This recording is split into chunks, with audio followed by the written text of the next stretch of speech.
Ang dating promoter ni January Al Casimero na si Mr. Masayuki Ito, boy banat na nga ba ngayon? Wadawalas tinawag na bad boy. Anyari, narito ang buong kwento. Doesn't have much stamina.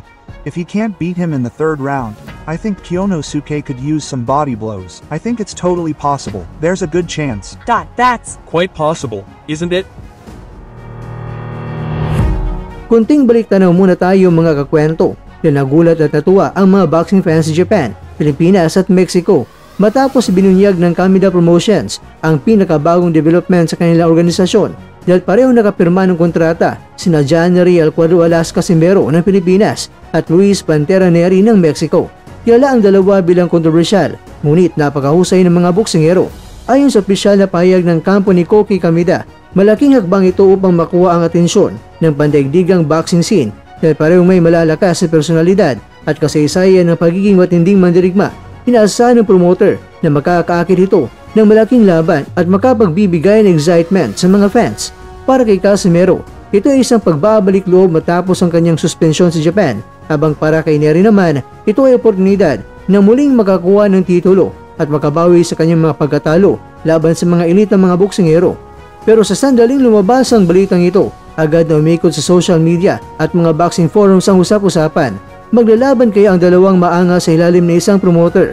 Marami ang naniniwala na hindi malayo mangyari ito, lalong-lalo na parehong nasa radar ng 3150X/Bumo ang mga malalaking event sa Japan. Sinari mga kwento na kilala sa kanyang mabibigat na kamao at agresibong estilo ay kasalukuyang nakatutok sa pag-akyat ng timbang sa featherweight division. Samantala, itong si Casimero ay nagsisikap rin maibalik ang kanyang reputasyon at handang lumaban kahit kanino matapos ang serye ng kontrobersiya sa kanyang karera.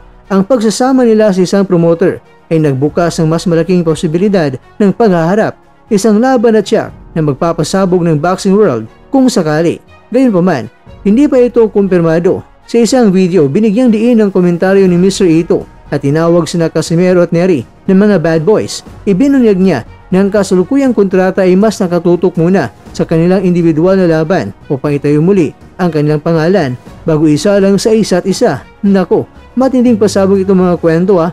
Subalit para sa mga fans, malinaw na ito ay isang storyline na abot na at mahirap tanggihan ng promoter.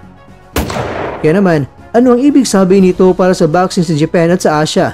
Ang hakbang na ito mga kwento ay hindi lamang simpleng pagkuha ng dalawang kilalang boksingero. Ito ay malinaw na estratehiya upang gawing Japan ang sentro ng malalaking laban sa Asia sa paglalagay kina Casimero at Neri sa kanilang stable na isang promoter na amunin ang dominasyon ng Amerika at Mexico sa boxing spotlight at dalhin ang malalaking event mismo sa kanilang teritoryo. Pero ang tanong dito mga kwento, may pahayag ba si Mr. Ito kung sino ang mananalo kay Neri o kay Casimero?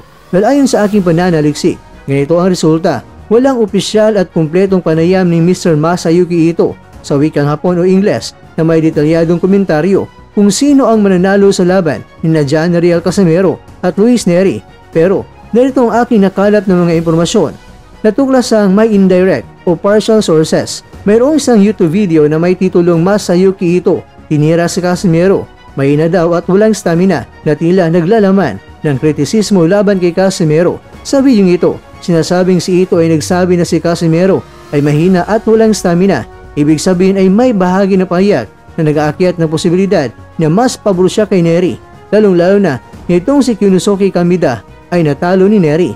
Subalit mga kakwento, ang video ay hindi naglalaman ng buong mensahe ni Ito na nagsabing mananalo si Neri o kaya naman papantay ang laban. Wala tayong nahanap sa mga lehitimong boxing news site o sa Wikipedia na nagtutukoy sa isang buong panayam ni Mr. Ito na tumatalakay sa laban ni Casimero at ni Neri.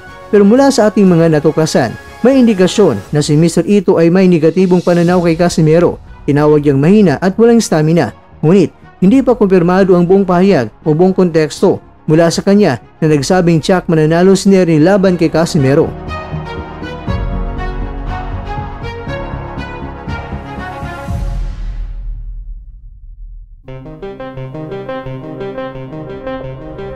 Mga kakwento, kung sakaling matuloy ang inaasam ng marami na matutuloy ang Casimero vs Neri showdown, ito ay magsisilbing isa sa pinakamalaking grudge match sa rehiyon. Hindi lang dahil sa reputasyon bilang mga bad boys, kundi dahil parehong may mga isyu ng pride, disiplina at redemption sa kanilang mga karera.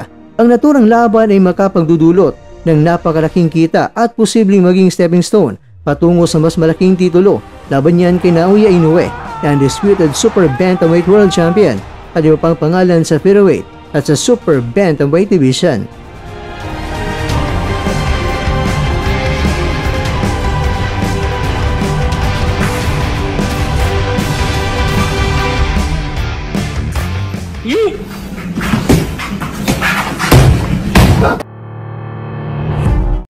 Dagdag init sa usapan ng payag ng sparring mate ni Casimero matapos ang session. Ayon sa kanya, nakaramdam siya ng pananakit ng ulo matapos ang palitan ng matitinding suntok sa ring. Bagamat walang inilabas na opisyal na medical report, ang kampo ng sparring partner nagbigay ito ng dahilan upang magtanong ang publiko kung nagkaroon nga ba ng mild concussion o di kaya simpleng epekto lamang na matinding contact ang kanyang naramdaman. Kinumpirma ito ni Coach Araiz.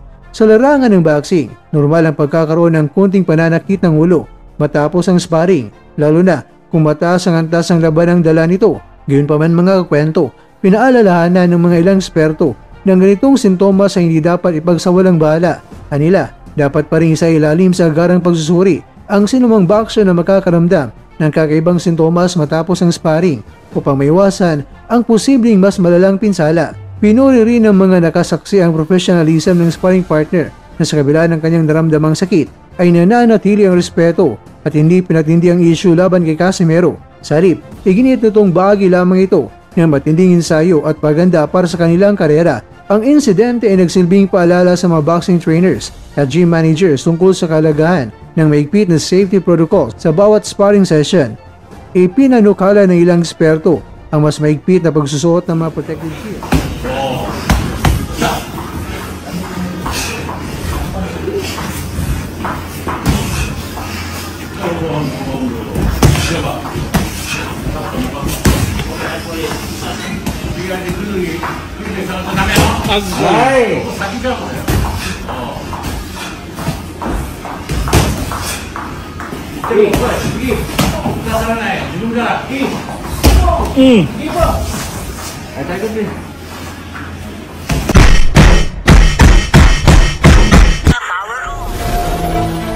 At dyan, nagtatapos ang ating kwento.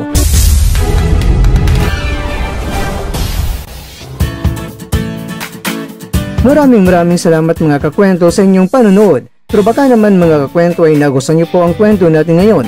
Baka pwede niyo po akong mabigyan dyan ng like, subscribe at pa-click na rin sa bell button.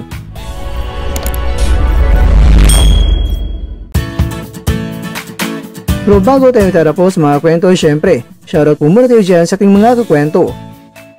Kay kakwentong Jonathan Laurico, kay kakwentong Carlos Cruz Jr., kay kakwentong Norman Angelo, at kakwentong nanonood ngayon, shoutout sa iyo dyan. Bueno, dito na po muna ang ating kwentuhan at abangan nyo na po ating susunod na video. At dito na po yan sa isang channel na kung saan maaring ito'y mga kwentong di pa na kwento sa inyo.